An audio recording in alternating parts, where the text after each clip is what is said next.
Yeah. All right. Well, I'm joined here today with Griffin Jones, U.S. Senate candidate from Wisconsin. Got it. And we have five candidates that are running. You're one of five candidates who are running as a Republican for U.S. Senate in Wisconsin. Now, but in the media, you're only hearing about two of them. Why is that? Well, I guess that's how they chose to kind of write the narrative. You know, the thing that you got to look for there in those articles is when they quote how much money you've raised. Mm-hmm. That seems to be what lends you the validity, not going out and searching and saying, hey, is there some energy here for a campaign? Is there something going on? It wouldn't be that hard. Just go to my Facebook page. You'd see a clear amount of energy. You'd see me making the stops, doing the doors, doing it myself. But that's not how they've chosen to write it, because I haven't chosen to fundraise. I haven't asked anyone for a thing. It doesn't cost me $1 to knock on a door. It doesn't cost me $1 to reach out to someone on Facebook to make a connection. So I think that that's kind of your model there. And so, what about the debates that have gone on? Have you been invited to any of the debates? They had a couple that I didn't get invited to. I think they had two. And then the last one I got invited to, but we only got to be up there for the last half hour. And I will be the first to admit it was not my best performance. A lot of the questions that I could have been very good at separating myself were in the first part of the show. And then the ones that the guy next to me got, about legal weed and, the question about being a moderate Republican, and even some of the other questions down the line about, owning mistakes and being responsible for things. I'm not a partisan guy really. I'm a guy who wants to be a statesman and a representative of everyone, and I'm not gonna, be a person that when my own side doesn't do something I like, that I don't say anything. You know what I mean? And I didn't get kind of those chances, and it is what it is. You got to be prepared for anything. But part of the problem is when you don't get a lot of that media and you don't have a lot of those advertisings, you don't have things that they kind of go out and search for and say, what are statements he's made? Let's challenge him on his statements. Or, for instance, an advertising thing that you do, and then they question you on that, or your position on something. You get kind of the generic, broad questions in a limited time to answer them. So it would be so much nicer if they would come out and say, hey, Griffin, you're the only one of the group that has clearly called for ending the federal prohibition of marijuana. Well, let's talk about that. Let me hear about it. You know what I mean? So some of those kind of issues, or talking about unity and a lot of these kind of things, talking about productive conversations, talking about good government, you get kind of the generic question about taxes. You don't get that chance to really get out there and talk about the things that you're really running on, which is nice that I have a little bit of this, opportunity to do a little bit of that. So, is this your first time running for office? Yep. And what do you do for a living? I am a treasury analyst at CUNA Mutual Group. So basically we have a bunch of bank accounts, and on a daily basis you have to move money around between them. Money comes in, money goes out, and the goal is to kind of maximize what you're doing from having as little money on hand as you need, and then Credit Union National Association. That's kind of like the opposite of the Goldman Sachs side of politics. It's still a big company. Oh yeah. It's still a real big company. Been there for just under 7 years. A great opportunity. Being in charge of kind of a lot of money like that. It's it's kind of a big responsibility, but I enjoy it. What do you think about Tammy Baldwin and especially her issues with the VA? So I've run a positive campaign. If you scroll through my Facebook record, the things that I've said. One, I've said very little about her. I believe she got the 3 Pinocchios in the Washington Post, which was kind of rare that they would give a Democrat 3 Pinocchios. And I think the way I presented it was pretty respectful. Hey, read this and consider it for you. You know what I mean? That kind of thing. As far as the Toma thing, I think everyone's kind of had their chance to dissect that. Yeah. If she was getting those letters and she wasn't responsive, or she wasn't, it maybe isn't even her. You got to understand, she's not reading those letters directly when they come to her. Yeah. She has a staff person, but what the mechanism is between her and that staff person to take action, to look into what needs to be done, that's the link that I think that should be kind of examined more. And you have to look at that systemically too. Are there other situations where they haven't been responsive to things, or is this a complete outlier? So there's a lot of things I would want to know, and I just want to hear in her own terms what those are. But certainly in the general election, I would not be running a negative. I wouldn't be doing that. I think that I've talked to enough people in this state that say they're tired of combative politics or tired of negative. Just talk about you and what you want to do. And I think that the things that I've talked about are unique enough and in tune with what people have said that I can do that without being negative. So I've talked to a lot of people in the local Libertarian Party that might actually vote for you, especially since the Libertarians are not running a candidate. Do you think you maybe have a Libertarian streak inside of you? Or? Well, absolutely. I have described myself as the Liberty candidate. You see some of that happening, especially with younger people. And being on some of the college campuses, I got a chance over the course of the campaign to meet younger people, and a lot more of them are describing themselves as libertarians, I lean right with a liberty streak, that kind of thing. And a lot of times you're talking about, do you support legal marijuana? I mean, that's a big one that I think kind of makes people go there. There's also Second Amendment issues, I think, that are kind of a lot of times associated with libertarians. And, as far as fiscal conservatism, we're not getting a lot of that right now out of either party. You saw the omnibus bill. So it's interesting because the libertarian platform, obviously on taxes is what it is. And it's interesting, and it's kind of singing to a lot of younger kids. I mean, you see the videos, you see the people going to the Young Americans for Freedom or Young Americans for Liberty, that kind of thing. And just the YouTube views, of kind of your Ben Shapiro's and your, that kind of crowd. That's a very, Charlie Kirk, that's a very libertarian-leaning younger base. And I think it's just something that you have to keep in mind, that there is that faction out there that if they're chosen between Democrat and Republican, they're probably going Republican, but they also have their own kind of issues to be concerned with. And if you completely ignore that, and you alienate a big part of what is your growing younger base. If elected to U.S. Senate, what's an issue you would be fighting for? There's a bunch of them. Term limits. I think that I just think it should be a service and not a career. You get some pushback. I got a pushback from a guy yesterday on that. I think he just wanted to test me a little bit. But I just think it's a good thing. You have term limits to the president, obviously. Part of it is you just don't know, right? You just don't know what they're getting into behind closed doors with the donors and the whole thing. The machine. How much has the machine got them or hasn't it? You know what I mean? You just don't know. And that's not directed at any individual. It's just part of the swamp. And I think it's good to naturally turn them over once in a while. You already mentioned marijuana. What would you say is maybe another issue that separates you than the other Republicans running in this race?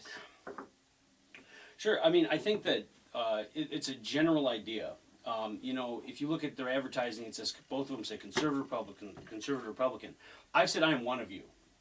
I've come out and just said, I don't care what you are. I don't really care. If you're a Wisconsinite, I'm one of you.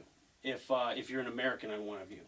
And there's a lot of long-term problems that we need to solve, and we need more unity to be able to do that. And that starts at the absolute top. That starts with the messaging that comes out of Congress, comes out of the Senate. That stuff filters down through the media. If you don't have that starting there, the media has no place to go. They can't just create these stories.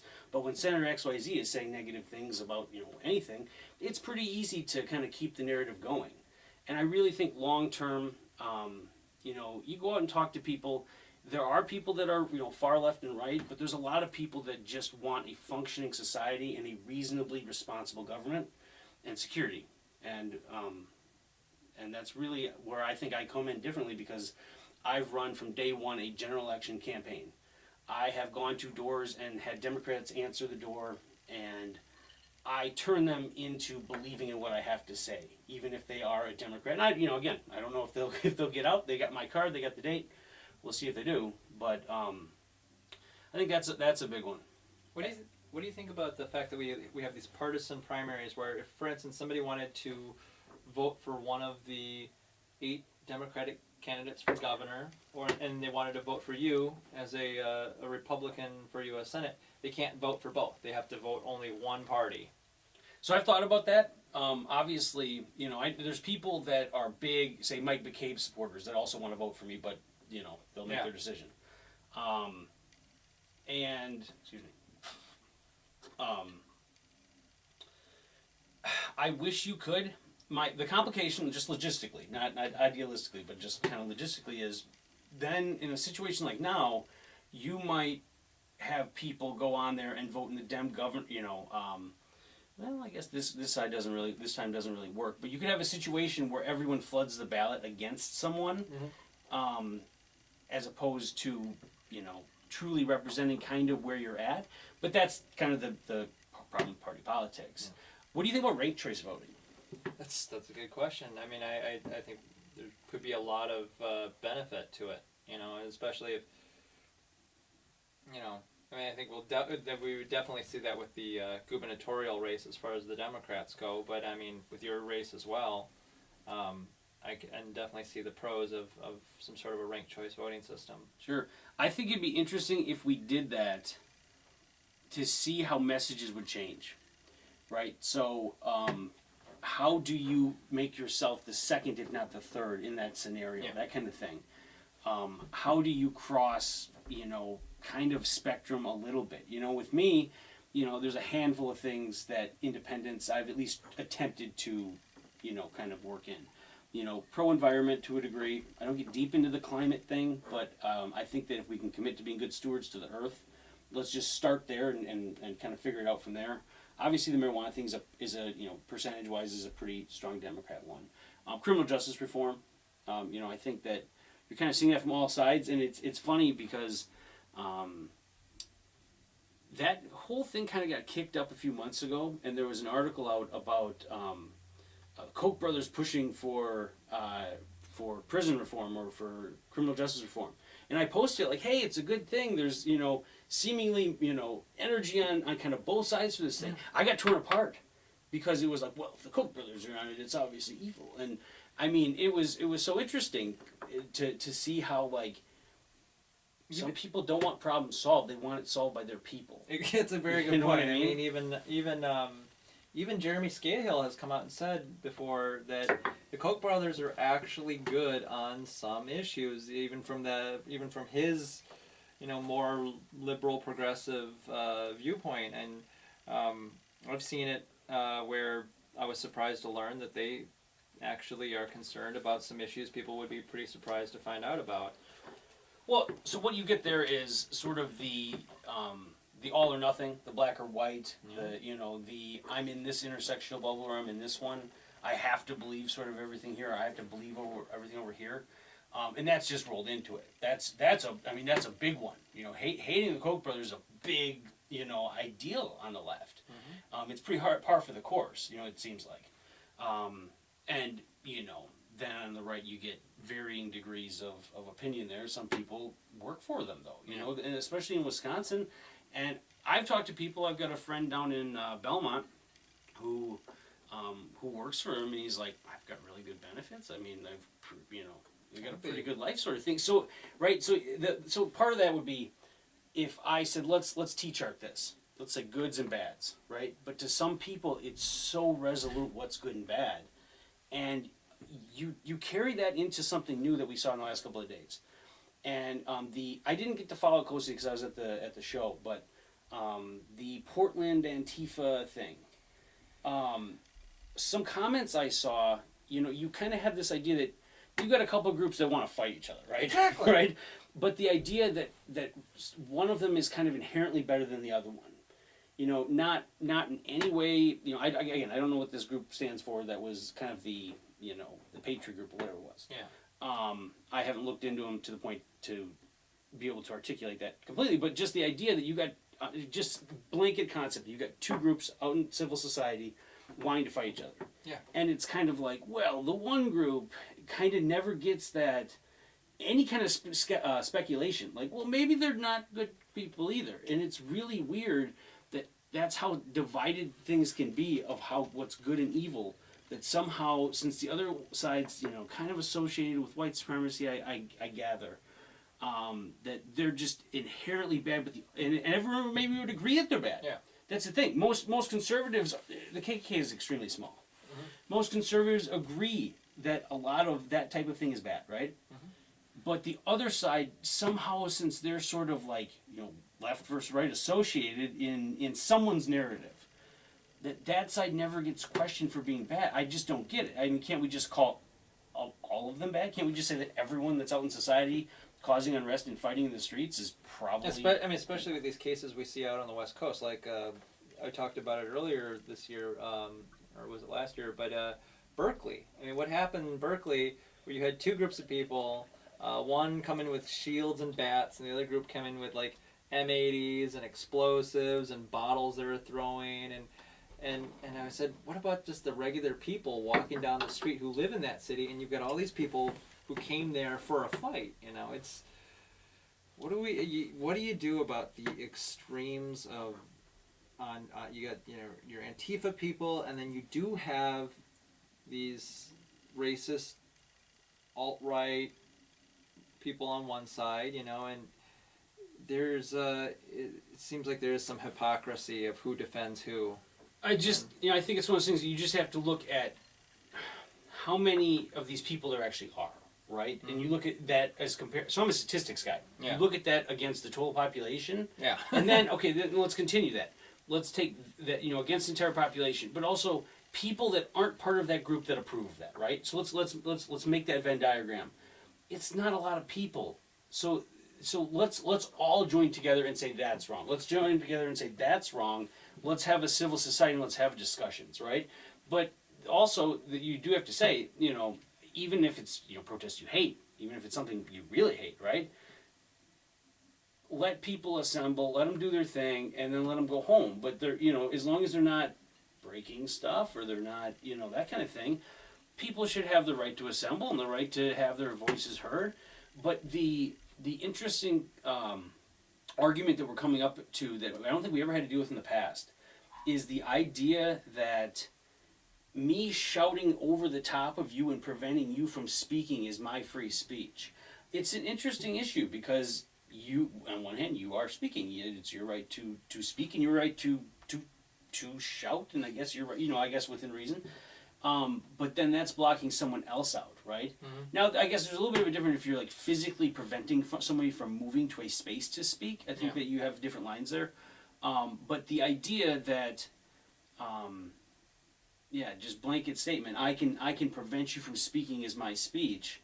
I don't know. Where do you land on that? I mean, it's so existential. I don't know where to go. And I guess it depends on the place of it happens. Like, for instance, when Ben Shapiro came to Madison, and not just was he shouted down, but it was like the police refused to remove the protesters.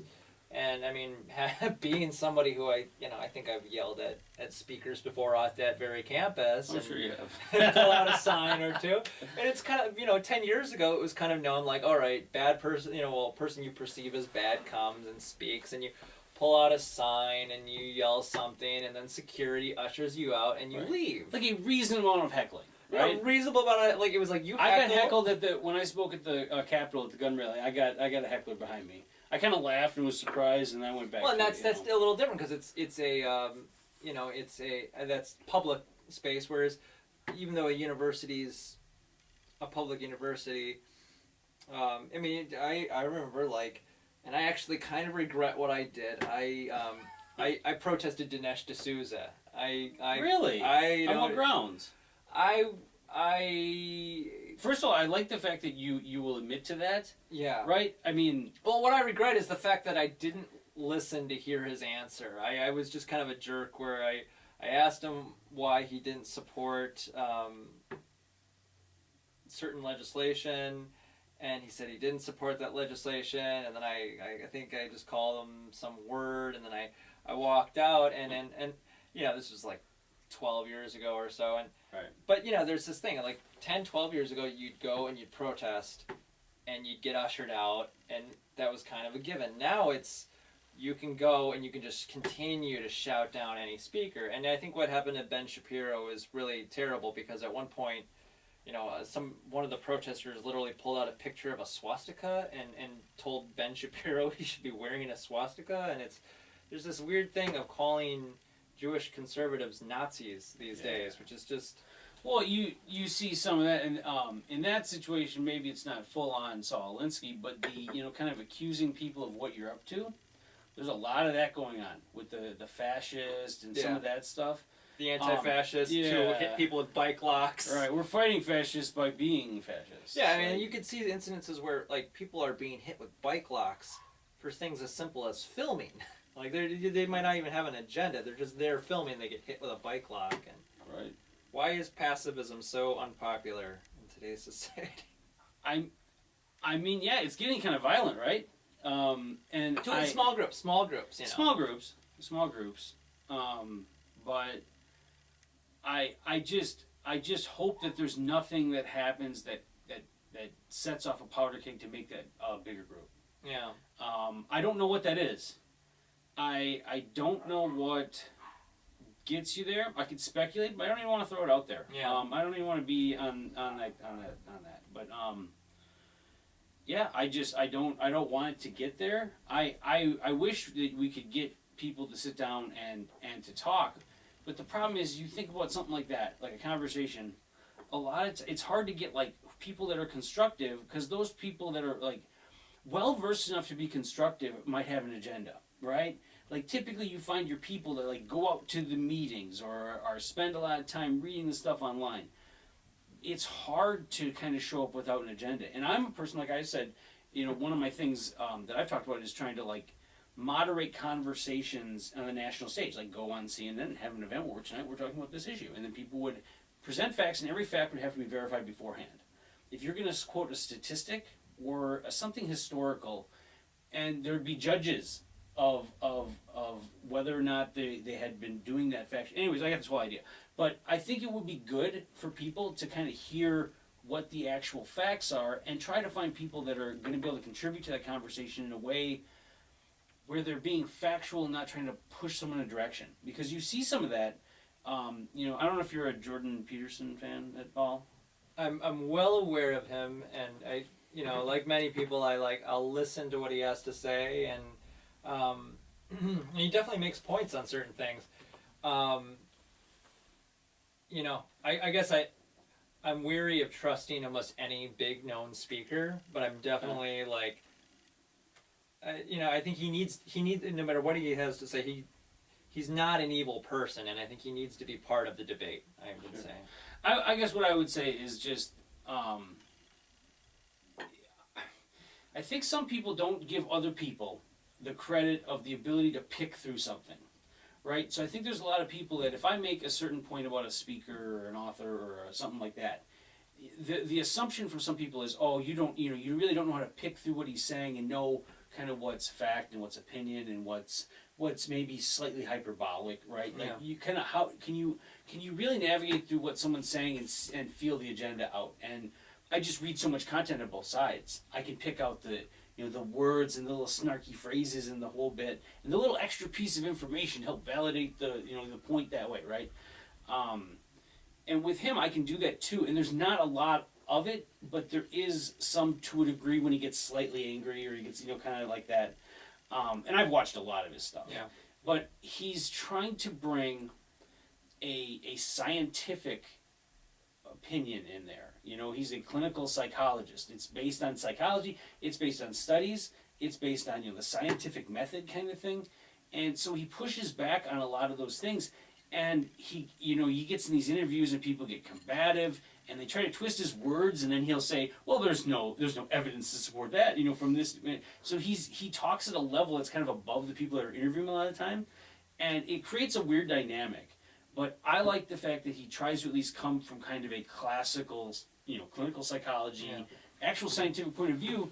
And what my problem is sometimes with the people that interview him is, these would be people that would claim they believe in science if you were talking about the environment, or claim they believe in science, in whatever situation.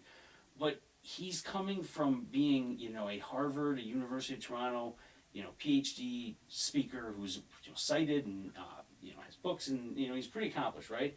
And they'll shoot down the kind of scientific side he's trying to tell them.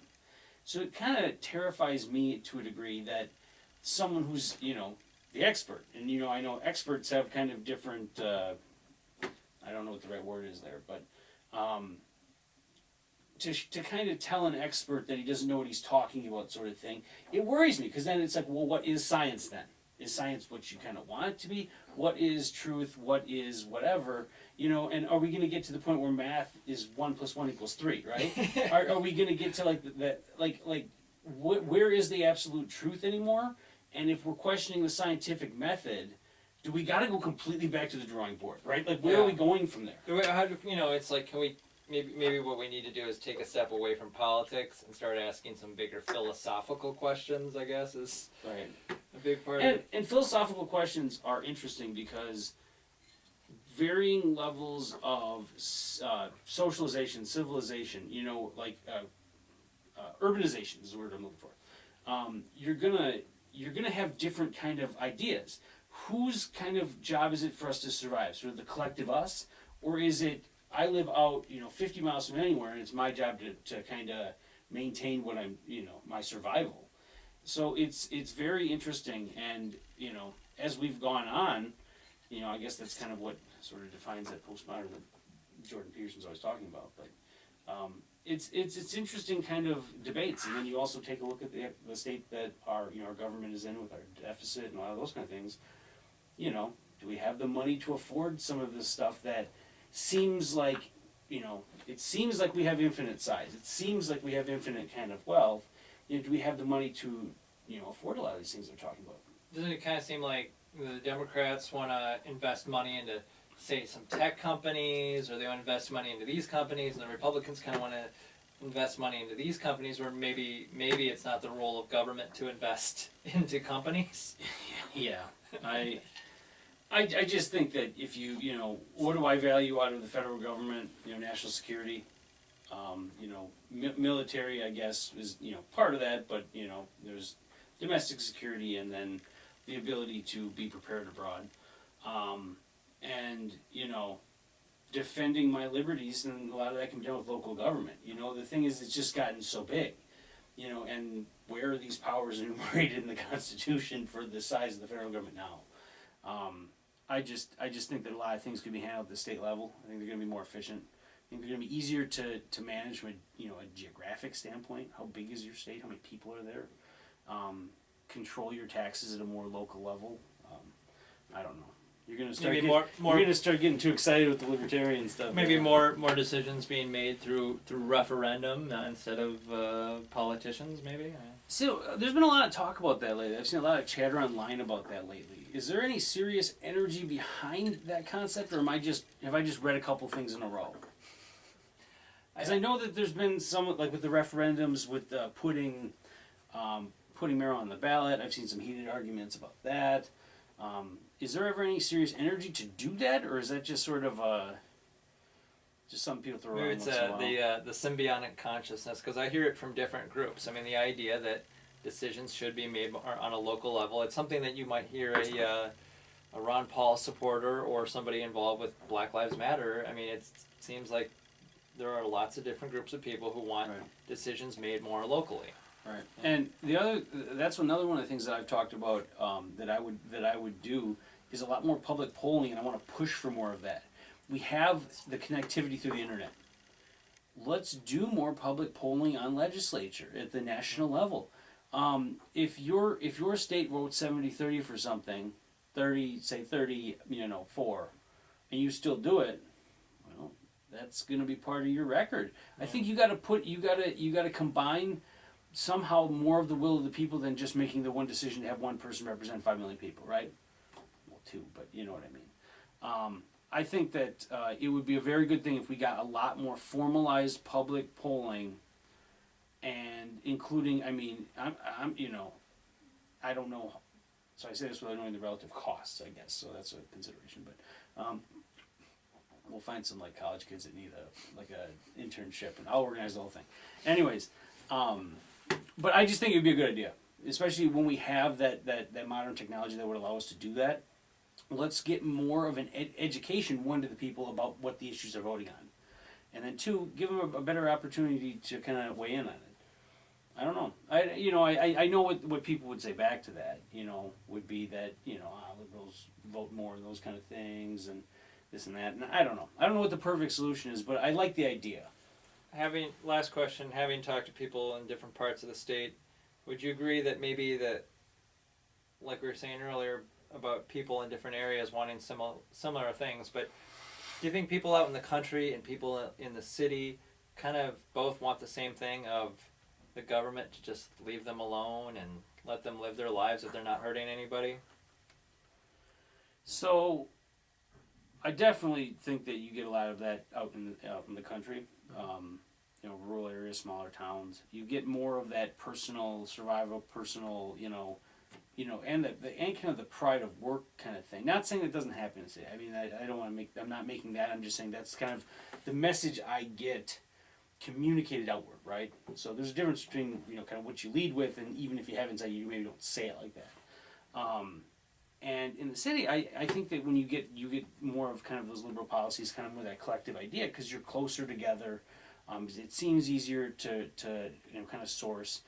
The world always seems big. There's a lot of tax revenue. It's kind of a high level big concept. What was the original question? I have a finishing point on that. Oh, but about people in the city and people in the country just wanting to be left alone. Oh, being left alone. Well, okay. So the thing is like this. I think that people in the country are more aware of when the government intrudes on them, right? So if you're a farmer, you know where the law meets what you're doing. Yeah. If you're a hunter or you're a whatever, you know where that law kind of is, and you feel it. People in the city might feel it too, especially if there's police presence. But if you live where I live, I don't feel it, right? I live in a middle class suburban kind of neighborhood.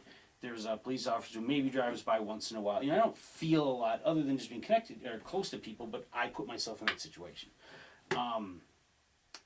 But I think that there's a big matter of perspective of kind of even where you are within the city. And I think there's also sort of that idea that, people that maybe vote for more control, they vote for more regulation. I don't think they view it that way. I think that it's an emotional response that they view to safety, right?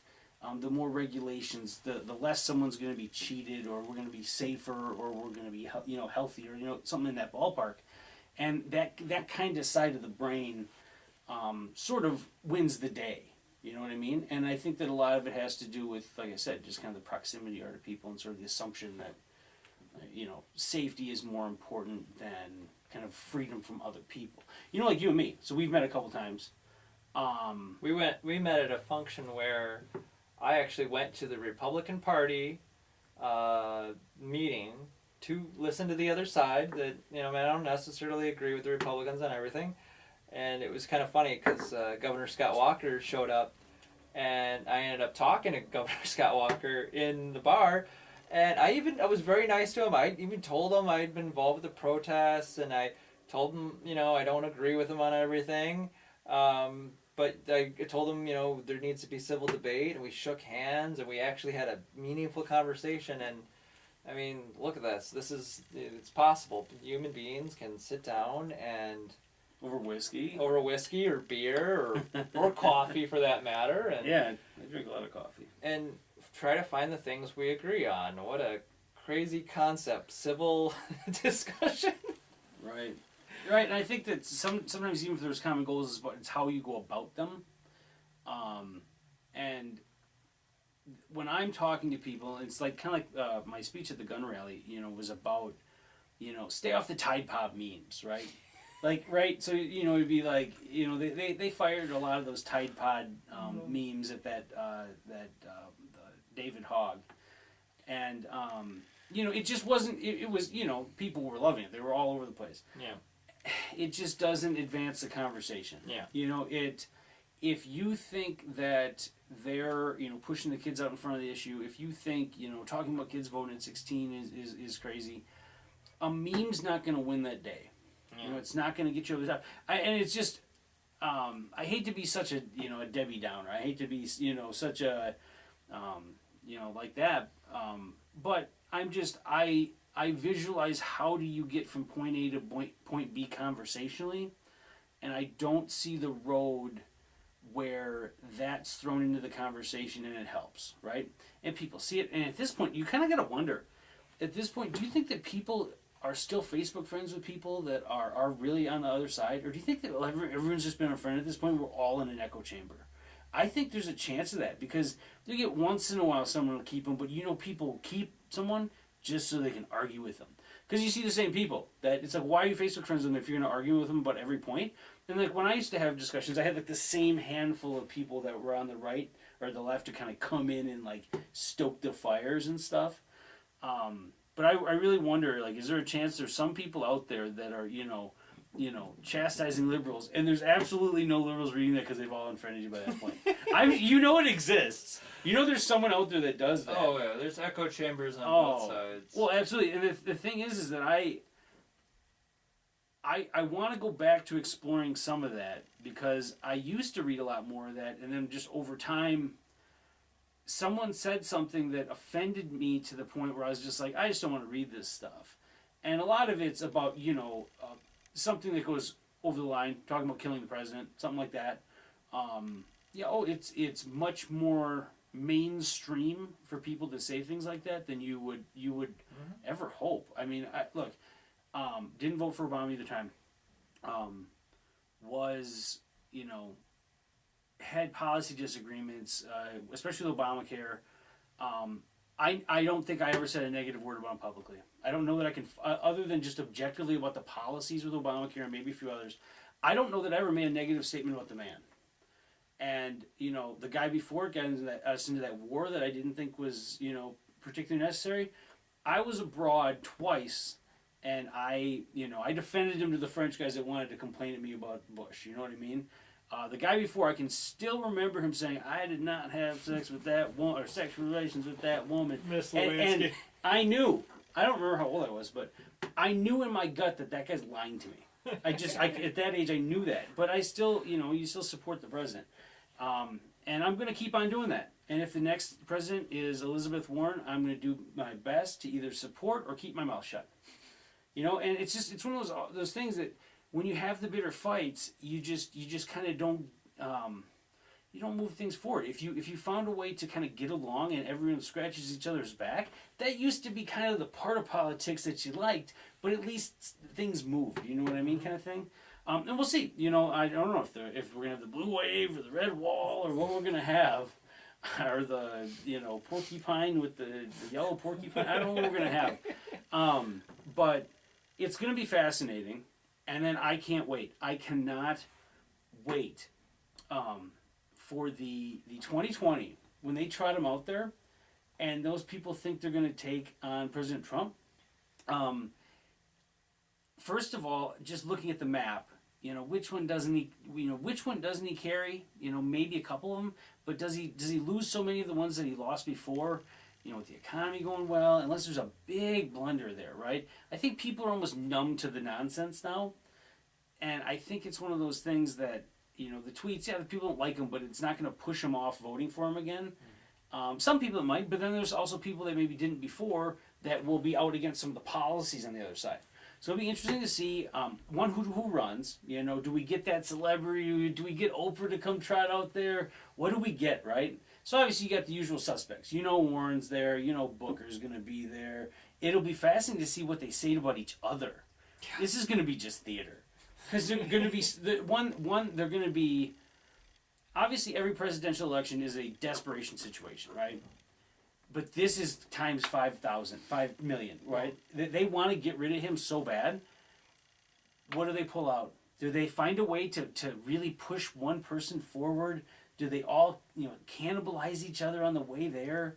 I just think it's going to be fascinating. The Dem governors, they haven't done a lot of negative against each other.